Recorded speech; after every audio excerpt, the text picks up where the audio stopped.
Hey, hey, hey. Happy Friday. You are tuned in to Pure Sound Podcast. Very first episode of the Pure Sound Podcast. And we are here to introduce ourselves. I am Julian Rodriguez. And I'm Daniel Bronstein. And like I said, this is going to be our first episode. We're both music producers. And what we're going to be doing here is producing a podcast. Instead of producing music. So the way this show is going to work is we're going to take you through a couple different topics throughout each episode. We're going to have some Q&A. We're going to be doing some interviews, hopefully starting next episode.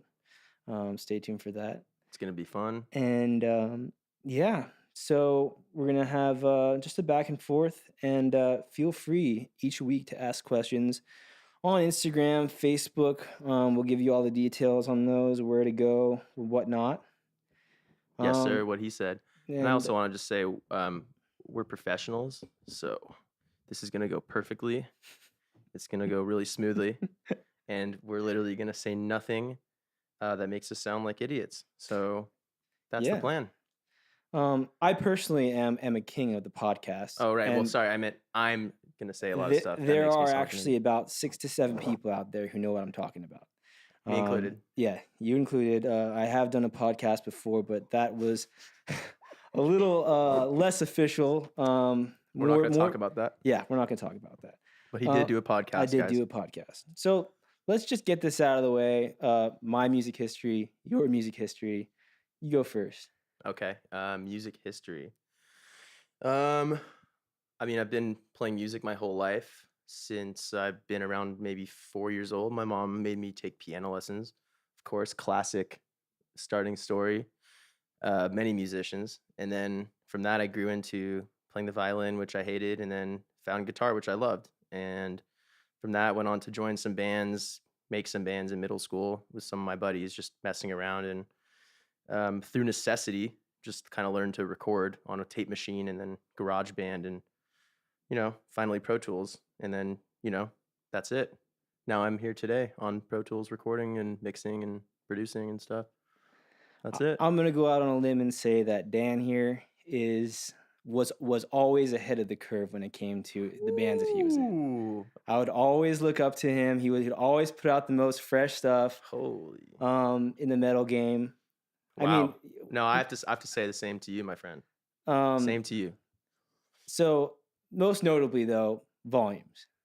I mean, that was a thing I was in, yes. Band-wise. Yeah, band-wise, yeah. No, yeah, I was in. Right, I was in a bunch of bands, Volumes being one of them. That's the project that's taken it the furthest, and now they're still out there killing it, doing their thing. We're all friends. It's all cool. And then I was also in a band called Isles, which I've been in for a very long time, and we recently called it quits. And then pretty much now I'm just doing producing full time. Yeah. And for me, I just ever since I can remember, I was doing music. Listening to Bob Marley, the Beatles growing up, and I was in jazz band, middle school, high school, and then I picked up guitar, loved it, got into System of a Down. What'd you play in jazz band? Trumpet. Right. Started getting into the heavier stuff, and then did Elitist, and that's about it, man. And then just fell in love with producing along the way, and then after the band ended, continued to produce on. So for me, I mean, I produce a lot of metal bands, so a lot of the metal talks will come from this direction, but I have recently been trying to push out of that and work with other bands. But it's like we've talked about before. It's everybody knows me for doing metal, so everybody hears everything. All my examples are metal, so it's kind of like a pop artist isn't gonna just come to me and be like, oh, I heard that you did Circle of Contempt, so now I want you to do our pop record. I feel like we're both kind of that way too, though. I feel like we both have really metal backgrounds. Yeah. I guess I didn't elaborate enough on the metal thing. Like we're metal guys. Like we love every genre of music, and Julian's taste in music is probably far more eclectic than mine. But I mean, what do you use? Some like more jazz and bossa nova and classical and all kinds of cool stuff, right? Yeah, definitely. So we both have really like broad musical horizons and tastes, but at our hearts, I think we are what we grew up doing and listening to and recording and still love it. Yeah. No, Jay's a great, great producer, and he's being modest, of course. He's a very talented guy. Can't say enough good things about him. We've known each other for what, like 6 years or Oh something my like that? God, yeah. 7 years, just from being in the same music scene. Our bands were playing at the same time, quote unquote, gigging in the same places and stuff like that. So, Well, it all started when I hit you up to record an Elitist album, yeah. Reshape Reason. I remember that one, yeah. And I had originally planned on recording it myself and was coming to you to kind of give me pointers and tips. And then I wound up just saying, screw it. We'll just have Dan produce the whole thing. Well, you produced. I just mixed it. But either way, it came out cool. But yeah, check out Elitist. They were a really cool band. If anyone here hasn't heard of them. So yeah, Let's get on. expectations for the podcast. I mean, what can everybody expect? I mean, just like a wide variety of things. I mean, mostly, I want to say it's probably going to be more geared toward individuals that produce and create music themselves, whether at home or, you're working at a studio or doing it as a hobby or professionally. Just it should be just a cool thing to listen to and hear our different viewpoints on the technical aspects of production and being creative with music and stuff like that. So I'd say that's probably going to be the main audience, is the more technical crowd, but it could be appreciated by newcomers to production and audio, if you want to just kind of learn some cool tricks and tips and tricks and tips and tricks. Yeah, we can give you can definitely probably gather some great stuff to start off with, or even if you've been doing it forever, learn something new, hopefully. And we're very ambitious in the sense that we're trying to get some good interviews in on here. Ooh, that's right. So hopefully, fingers crossed, we will have some cool names coming through. Some more known names, some lesser known names, people who we all think can contribute. We got some good ones planned. And just to get this out of the way, me and Dan, me especially, we sound like the most Cali surfer dudes that you will ever hear. It's stupid. So just try and be at peace with that. Let our soft beach surfing lullaby voices lull you to sleep on your Friday evening drives home. I feel like my voice is worse than yours on mic. I feel like you actually have a better mic voice, but I feel like I'm really nasally right now.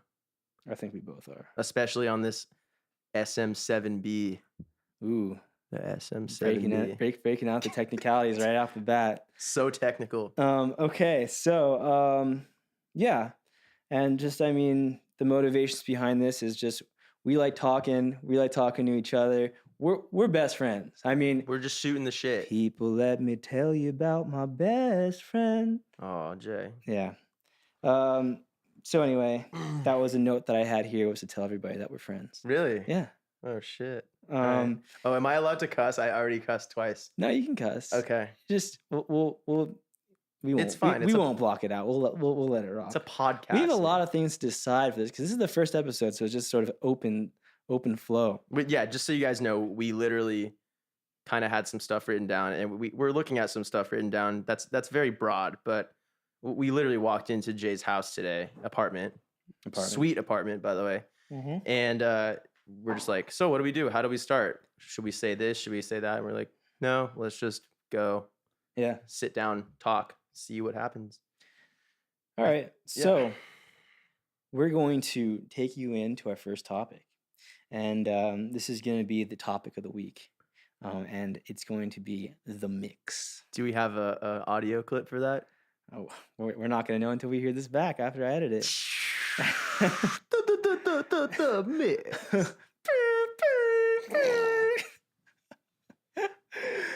Okay, so why does the mix matter, or how does the mix matter? How does the mix matter, man? Yeah, we're gonna get philosophical. The mix matters because you need to make things sound like you want them to sound in your head. Mm-hmm. You know, you want to make something sound, depending on the genre, larger than life, true to life, um, or a mixture of the both.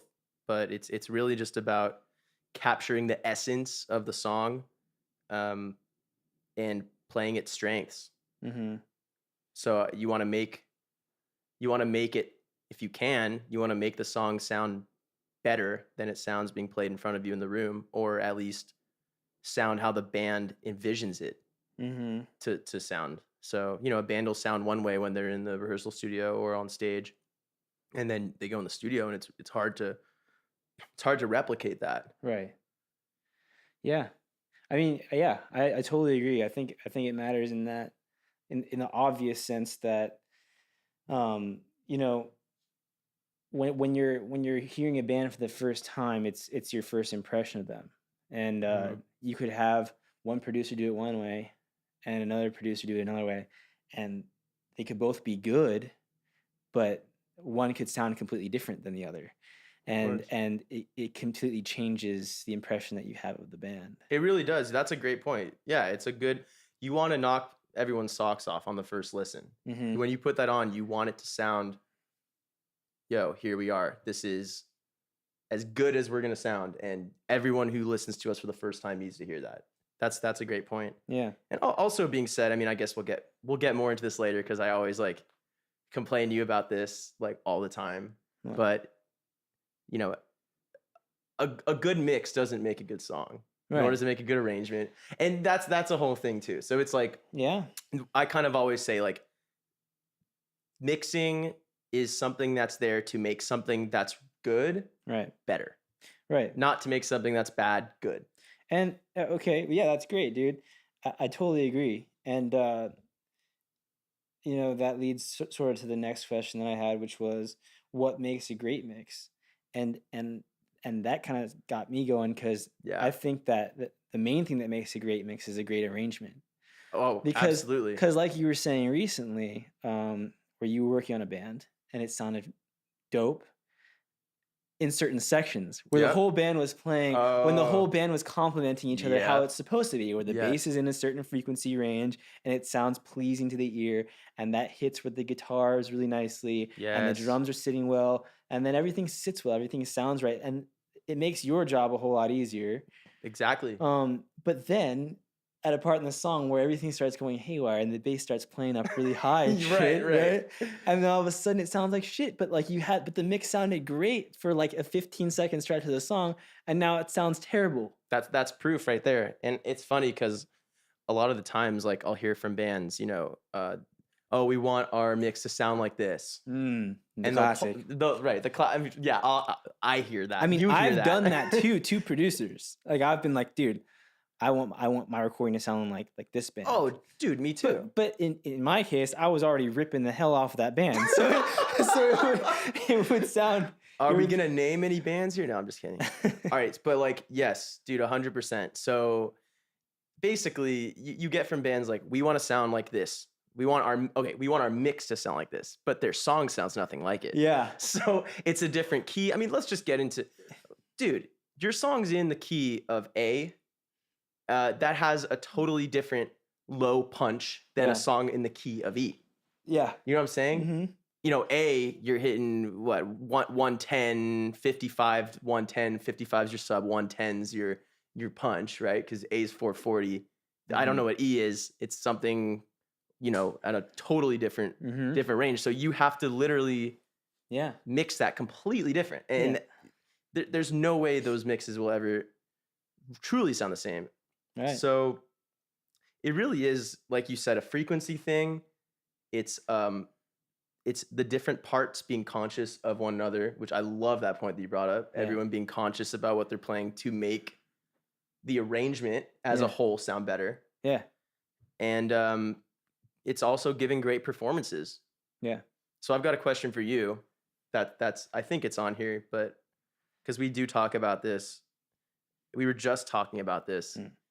and you said something really cool that was like, is mixing about hearing each individual thing, or is it about hearing the whole thing as one big sound?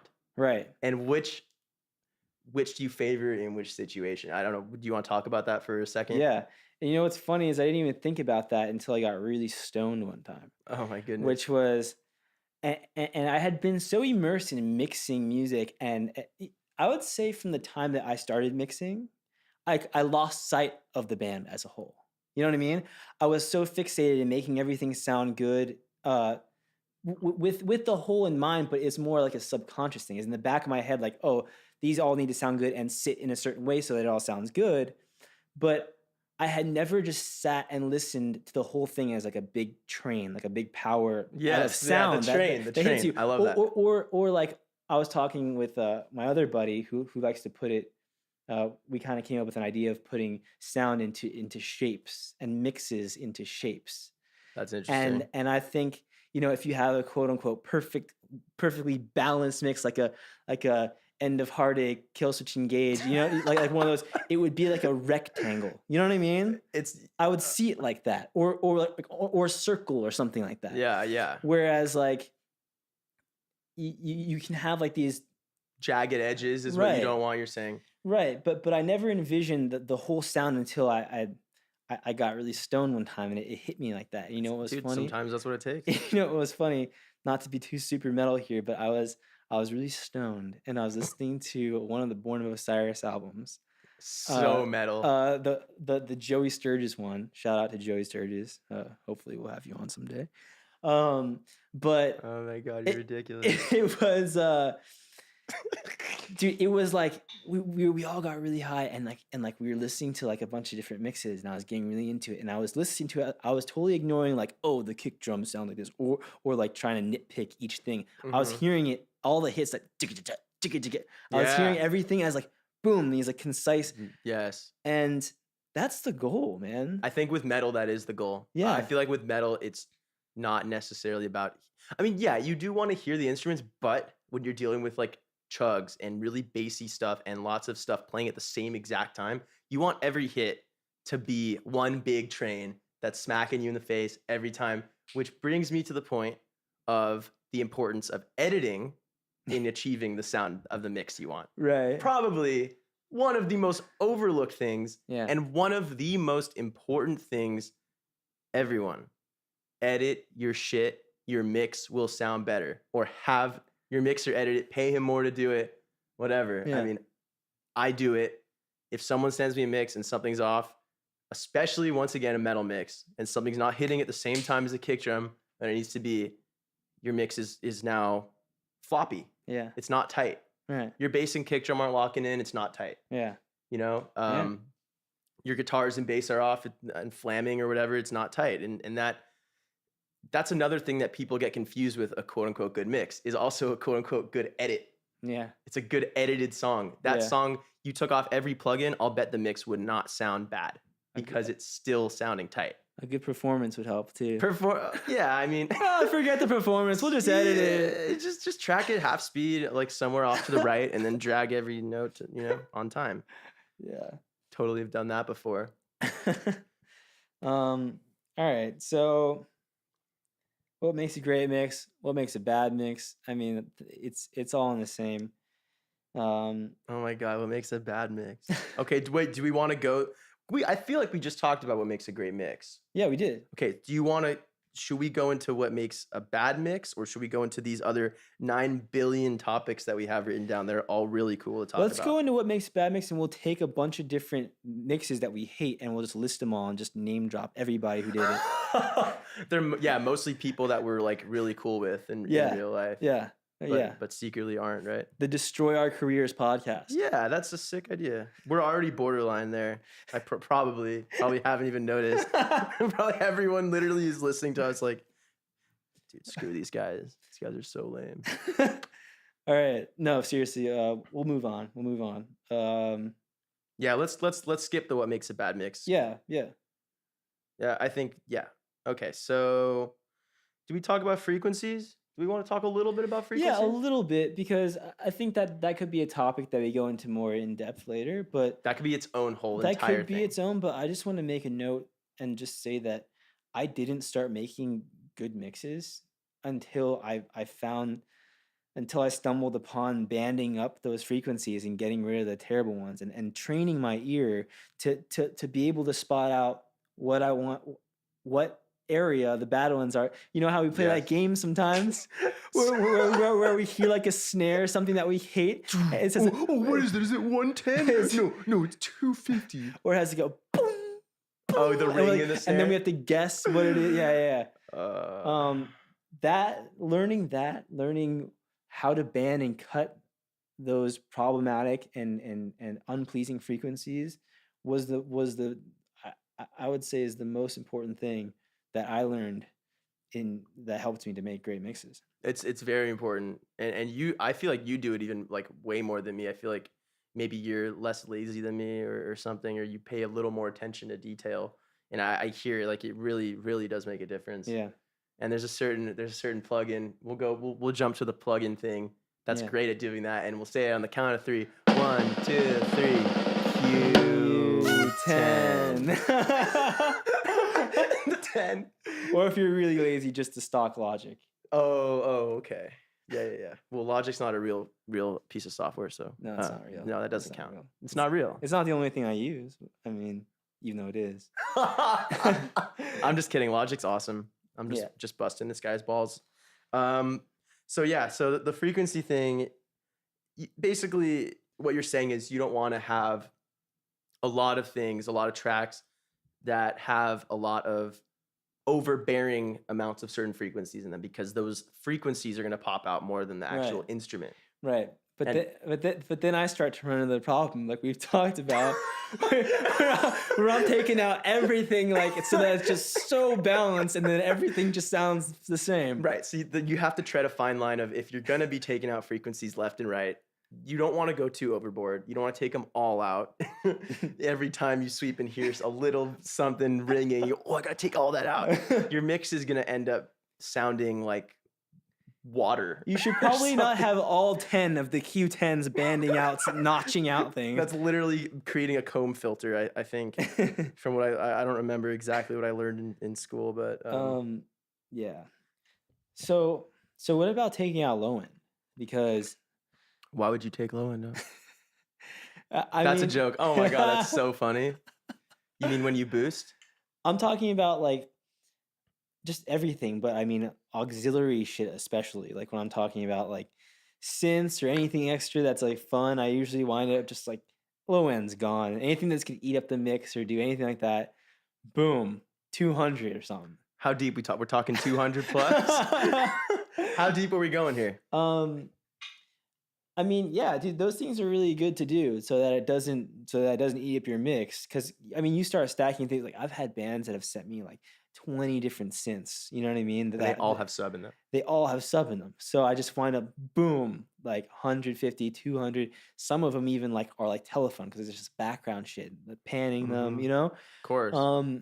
Well, yeah, you want everything to live on its own. Yeah, but my question is, you know, when you have like bass or anything like that going into a compressor, and you don't cut low end, is it picking up like sub frequencies and stuff that are screwing up the compressor itself, or? Yeah. Yeah.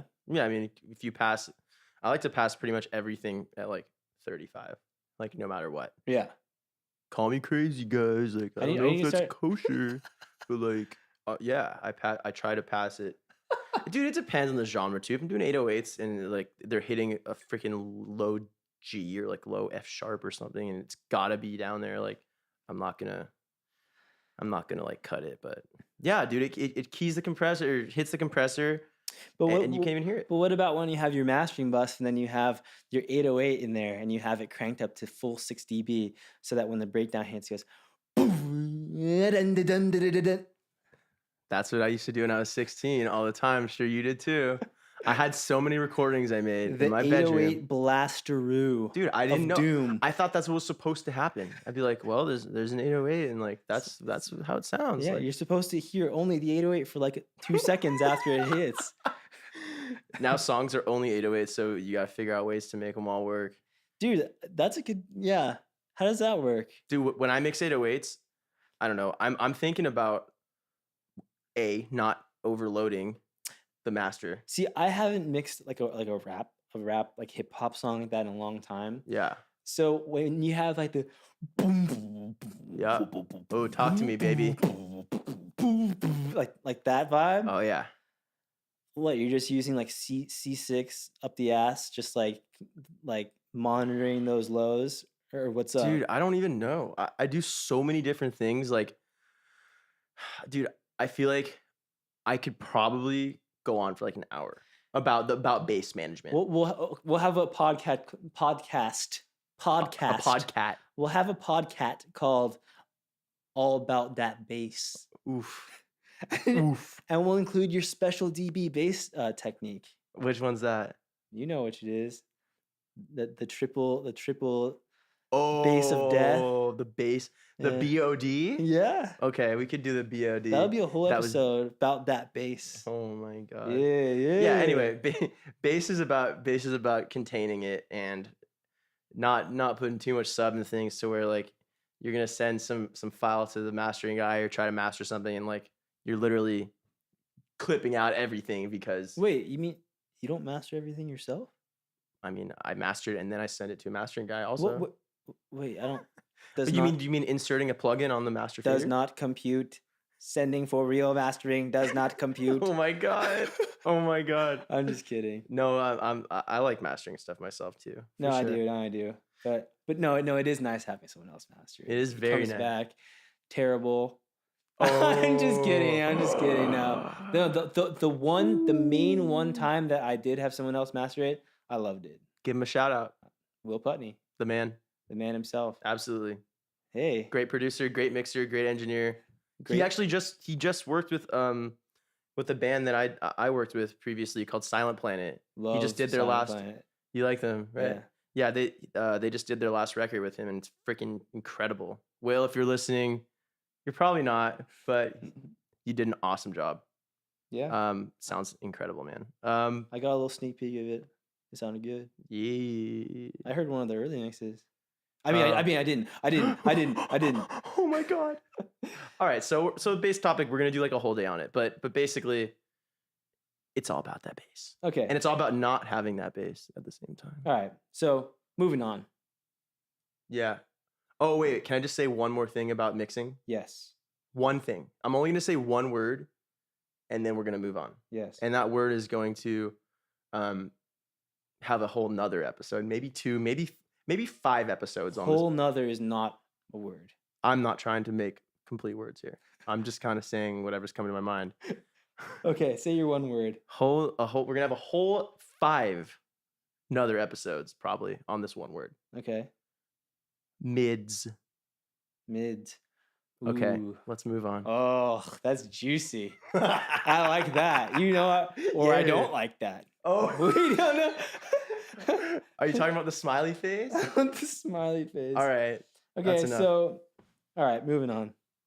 All right, so let's open up for this next segment, which will probably be a reoccurring segment on each show, I'd like to say, where we answer questions that people give to us on the internet. Pause for the theme music. Quick questions. Oh my god. Okay, so whether it's Instagram, Twitter, Facebook, hopefully soon YouTube and SoundCloud, ask your questions and we'll give answers.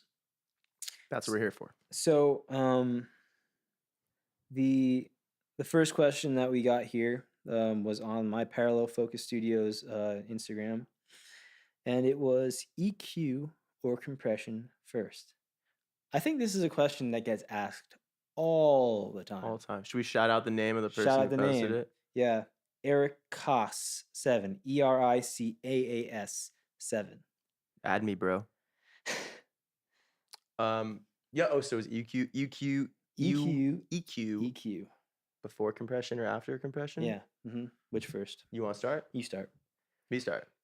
Okay. Well, this kind of goes off of what we were talking about before, about bass hitting your compressor too hard. You're right. So I mean, I'm gonna say 2 things. Mhm. I'm gonna give 2 answers, and they're both obviously both answers because, okay, there's no right way to do it.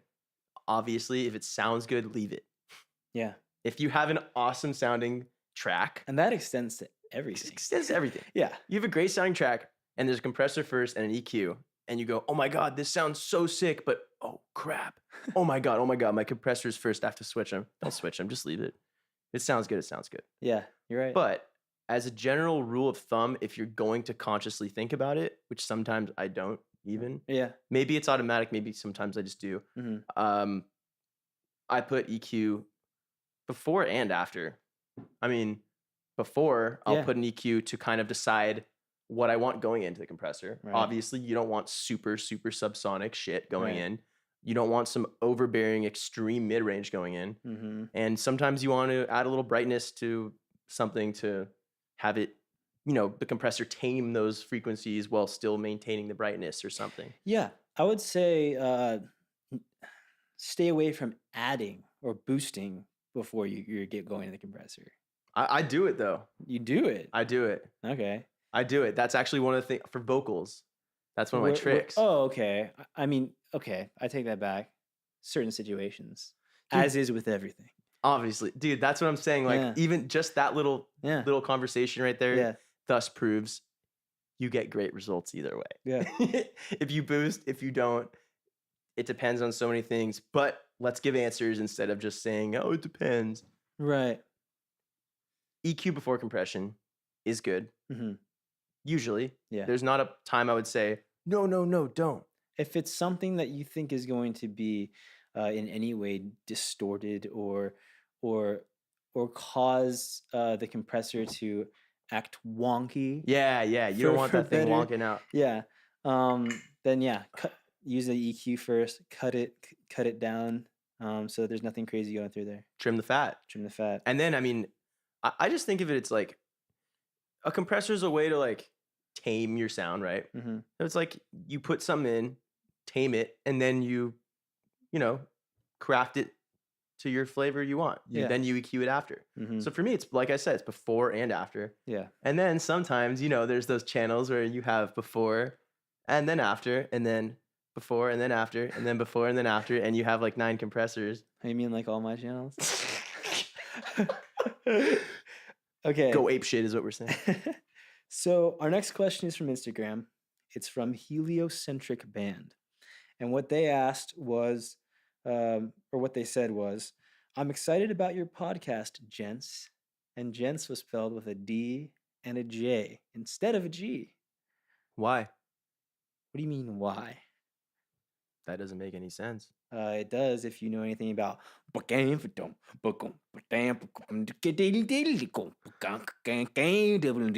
the fuck? You're freaking me out, man. Whatever that thing you were just doing, that was weird. All right. Okay. Okay. All right, just get on with the question, man. So they said, my question for you is, when do you feel like the mix is, quote, finished, unquote? My temptation as a musician recording my own songs is sometimes to keep adding to my songs and remixing them without ever actually saying, okay, I'm done. When should I see a finish line? That's you, baby. Start it out. Well, I mix a lot of my own songs too, as do you, Dan. And I feel like there's just a time when you just think it's done, man. And I know that's a terrible answer, but I will say this, that 9 out of 10 times when I'm doing my own project and I'm mixing it and mastering it, I say it's done. All right, it's done. Wipe my hands clean. Hang up the gloves. Yeah. That's it. And See, then- you're good with that. And then I realize, Oh, you're then not. I realize. I think what I like to do a lot of times, and this goes for finishing any mix, not just doing my own, is I like to have different gauges. So I like to have it here in my car and or hear it in my iPod headphones while I'm at the gym, or hear it in certain different scenarios where I can line it up on a playlist next to other things. And if it comes up next and it just sounds like, oh, it's just something else that'll be on the playlist, and I'm done nitpicking, I'm just trying to listen to it as a listener. Yeah. I'm trying to listen to it as a first-time listener, as someone, and I'm just listening to the song. Mm-hmm. And I'm really trying to put away, I'm not listening to oh man, did the guitars cut enough? Oh man, this, oh man, that, because I've already been through that process. You're closing your eyes, you're listening to the song. And now I'm trying to, going back to what we talked about earlier, listening for that shape, listening to the whole mix Oh, hitting you yes. as a one piece. Yes. And then and this is usually the last part of the process, it usually comes down to, are the vocals too loud or too soft? Right? Right. Right? Yes, because that is, yes, Yeah. that's the most objectively difficult Because there's thing been a to couple do. times where we even released an early version of a song on YouTube, and then we're like, oh my God, the vocals are so freaking loud. Oh So my God, loud. that happens. You know? Dude, I think you're bringing up a great point about objectivity. Yeah. I think being objective about your own art is always really hard. And when you're dealing with a song you wrote, Mm-hmm. a mix you made, Yeah. those two things are both very subjective Yeah. things Yeah. for someone that did both of those things. And if you're mastering it too, forget about it. You're never going to know if it sounds good. Yeah. And if you're not 120% confident in yourself, mixing and mastering, and you're looking for that finish line, reach out to somebody to get their ears on it. Not to mix it, but to get their ears on it and say, yeah, I think this is finished. Because I've done that, and I've done it for a lot of projects, Yeah. and I've came to you for a I lot do of it to them. you all the time. Yeah. Check this out. Listen to it. Yeah. Yeah. Absolutely. And usually we always have a note. And usually for me, it's about the snare drum. Right. Yeah. For me, I feel like the hardest thing to lock into is like guitars and like how loud they should be. Yeah. But I mean, okay, so circling back to the core of the question. Yeah. I'm gonna say, if you're that type of person that's neurotic about finishing your stuff, which most people are neurotic about, it's got to be perfect. Yeah. There's obviously this saying, you can fix something till it's broke. Mm-hmm. And that happens a lot in mixes, where you do 11 mixes and then you go back to the first one in the folder and you go, oh my God, this was better. Oh, God. All the time. Yeah. You start over EQing, you start overthinking, you start over compressing, you start over this and that and this and that. And you know what? It's either marginally better. Yeah. It's marginally better, or it's like, wow, this is worse now, in my experience. And so I'm going to say, there's nothing you can do to say it's finished, except there's one thing you can do, which I love this. What? And I always tell everyone, they say, hey, should I get a mastering guy, or should I just master it myself, or just have you master it, or whatever? And they say, which would sound better? And I say, I mean, I don't know which one would sound better, but I know which one would stop you from doing more work on your song. Yeah. And that would be paying money to have someone else master it. Right. Because once you do that and you get those files back and they're in a folder and they're done and you paid, those are done. Yeah. You're not going to go back. You're right. And you know what? Whether you're satisfied or not, that's done. You finished it. And one closing thought for this question, Yeah. that brings us full circle to what we were talking about before, is when you're mixing and mastering your own stuff and it's not coming out right, a lot of times it could be because of the arrangement. Yes. Maybe go back and instead of trying to remix and nitpick, maybe go back and try and rearrange some things. Or Make sure you're in tune. Make sure you're playing in time. Right. Make sure there's not a bunch of stuff playing leads at the same time, or make sure there's not a drum fill on top of two vocals, on top of two guitar leads, on top of high notes, and they're all clashing. Just rethink your arrangements. Listen to some bands that you like, and instead of trying to listen for quote unquote tones or sounds, listen to what they're playing and how each player is playing the right part to make each part sound as big as possible. Yeah. So yeah, that's great. I love that. Okay. Is there anything else you want to add for that question? I think that's great. And yeah, I think we can move on. Yeah. I think those two questions are great for this week. Cool. Love it. So all right, let's get off topic a little bit. Oh wait, hold on. There's a growlith in your living room. Are you serious? You're kidding me, right? It's putting up a fight. You wanna keep talking? Dude, are you playing Pokemon Go right now? Yes. Dude. Yes. Oh my god, Dude, dude. there's a lot of good ones around Dude, here. that sucks, bro. Dude, shut up. It doesn't suck. Oh my god. All right, so should we maybe just talk about this? Sure. Okay. Let's talk about this. Uh, Okay, so uh, give me your thoughts on Pokemon Go, Dan. Royal Crunch and Pogo Master, holy shit! I think it's awesome. And I Yeah. know you don't like it. Um, Give me some reasons why you think. Tell us about, for the people at home that don't know what it's about, which kind of extends out to me as well. Explain to us and them what Pokemon Go is about. Assuming Pokemon that Go. there's some that aren't playing it. And this is also assuming that people have not played Pokemon. All right. Well, Pokemon Go is you basically walk around and you try to catch as many Pokemon as you can that show up in an augmented reality format where literally you're sitting in your living room and a Growlithe shows up like right now. And I raise my phone and I look through the camera and it's sitting there on the desk like a Pokemon. And then you throw a Pokeball at it and you catch it. And then you have that Pokemon. And it's super fun because like I was obsessed with Pokemon when I was growing up. Like obsessed. I played every single Pokemon game, like made sure to like beat every game until like the weird ones came out, like Fire, Gold, Red, or like whatever. But like I played all that stuff and I always fantasized about literally this. And now it came out, I'm like, dude, this is sick.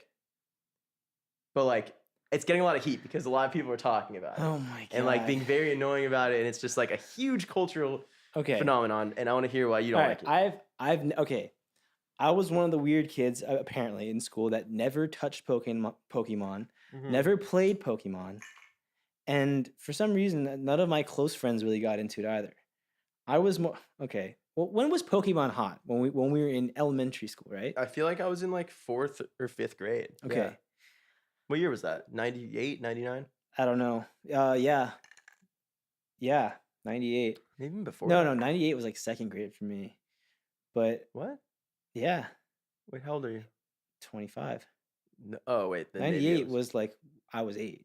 I'm 90. Oh, okay. Yeah. I'm 89, but I'm like not that much older than you. Okay, so yeah, maybe it was like 99. Maybe I was a late 2000. bloomer because I was still playing with Beanie Babies at that time. Like when Pokemon was hot, I was still trading Beanie Babies. What were the Oh, those were cool too. Yeah. All right. Never got into Yu-Gi-Oh or Dragon Ball Those weren't Z cool at all. or any of that stuff. I remember the tech decks, dude. Oh, those were so sick. Yeah, those were sick. But I never got into Pokemon. And that's when what came out first? The cards? I don't know. There was the cards and then the Game Boy game, right? The TV show might be somewhere in the mix too. Okay. I want to say the TV show might have come out first. Well, Dude, I don't know. Someone needs to answer in the comments and tell us. Well, then please. I was in middle school and I was braving the internet like a young 13-year-old boy does sometimes. Dial up. And I came across I think an offshoot of like E-Bombs World. Remember that was really hot. The E-Bombs. best, yes. It was a collection of Pokemon styled porn. Yeah. And from that day on, I was like, all right, I'm done. Like that's a wrap. That's a wrap. Yeah, because that's all I can think about now when I hear about Pokemon was just that Really? tainted experience of the porn. Oh, I'm sorry, dude. You got a bad So, bad first but dude, experience. like, but the world's going crazy with this thing right now. Dude, Like, I know. I heard about like people that are getting like mugged or stabbed that go off on the wrong street, and then I hear about like T-Mobile offering free data to play Pokemon Go or something. Really? Yes. Why Dude. don't you go switch over to T-Mobile, Dan? I already have unlimited. Oh wow. All right. Dude, yeah, it's sick. I don't know. Like obviously like I understand like people want to like not like shit because a lot of Dude, people like But it. here's the thing.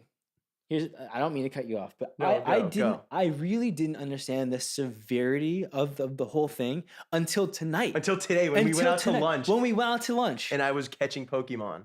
No, you weren't just catching Pokemon. You and like 20 other people that were at the restaurant, and there were only like 25 people there.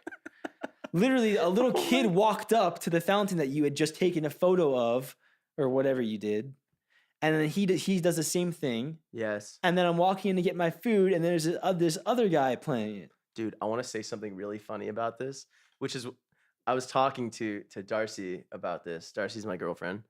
I was talking to her about this because we were like walking around, and she was like, "Oh my God, Dan, look, those guys are playing. Those guys are playing. Like, those guys are playing. Those guys are playing." And like, I was next to these guys playing, but no one was like looking over and going, "Oh, hey man, you're playing Holy Pokemon." crap. That was the vibe tonight too. No, and Dude. that is always the vibe. There's big groups of people playing so obviously right next to each other. Hell, they're probably battling each other. It's like They don't talk about it. it's like making like communication worse, like even worse, when it's bringing people closer together and making them communicate less. Like that was the vibe tonight when we went out to dinner. Like everyone, like I saw that kid as that kid was walking out, he was like looking back like around that like to see who else was like playing it. Dude, it's so private yet so public. And I was comparing it to like smokers. Like, you know, when there's like a bunch of smokers in like a patio or something at a bar or like a sporting event and everyone's smoking, no one's going up to each other going, "Hey man, you're smoking? What kind of cigarette you smoking?"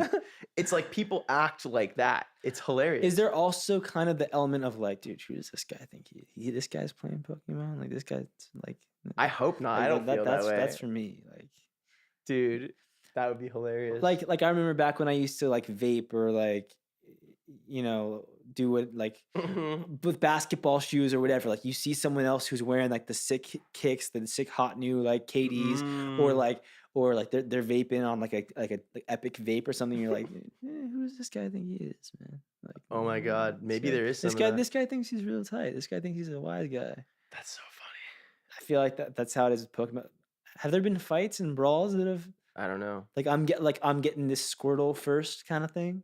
No, because everyone gets an equal grab at the Pokemon. Oh, okay. Yeah, but like, I mean, I don't know. I feel like pretty nice about it. Like, if people were more friendly about it, like I'd love to go up and talk to someone. I think that they should make it like free for all. Like boom, like this is where the new hot one is in the town square. One, and then people go and they're just like Hunger Games, like the Purge. Wow. Like they're just going after it. Or they make it really hard to catch, and like only one guy is able to do it. All right, yeah, I'm down. All right, I think we talked about this stupid game for long enough. Anyway, it's really fun, but that wasn't. We weren't even supposed to talk about that. I'm good to close it up. Okay, we can close it up. I just want to say, if you want to, find out more about what me and Jay are up to and stuff, go follow Jay at Instagram. That's at Parallel Focus Studios. That's parallel with 2 L's. You can also follow my studio at DB Music Studios. So that's my initials, DB. And there are links in both of those Instagrams to our, well, at least for me, to my website. Oh, me too. Yeah. You? Okay. Yeah, I'm at it's for my manager's website, which we'll have him on the show one time for sure. He also works shout out Jay. to Johnny. Johnny. Yeah. So check those out, and that's about it. Listen, thank you guys for listening to this first ever episode of the Pure Sound podcast. Once again, Julian Rodriguez, Daniel Bronstein. We are signing off, but we will catch you hopefully. We're looking to do this at least once a month, and then as we start to go and get more and more comfortable, hopefully maybe closer to once a week. We'll see how it goes. And for our shout outs for the music that we're using for the first episode, actually we're probably going to use these for pretty much every show. Hopefully every episode. Sing It Like I'm Crazy by Mood Robot is our closing song. And an opening song we have. What was that? It's by my good buddy Taylor Dexter's band Air Life. The song is called "Searching for an Answer." It's Air Life. All right, Air Life. All right. Well, I hope you enjoyed the podcast. Once again, drop your questions on Instagram, Facebook, YouTube, wherever you see comment sections, and we will answer your questions. And yeah, have a stellar Friday. Keep your sounds pure.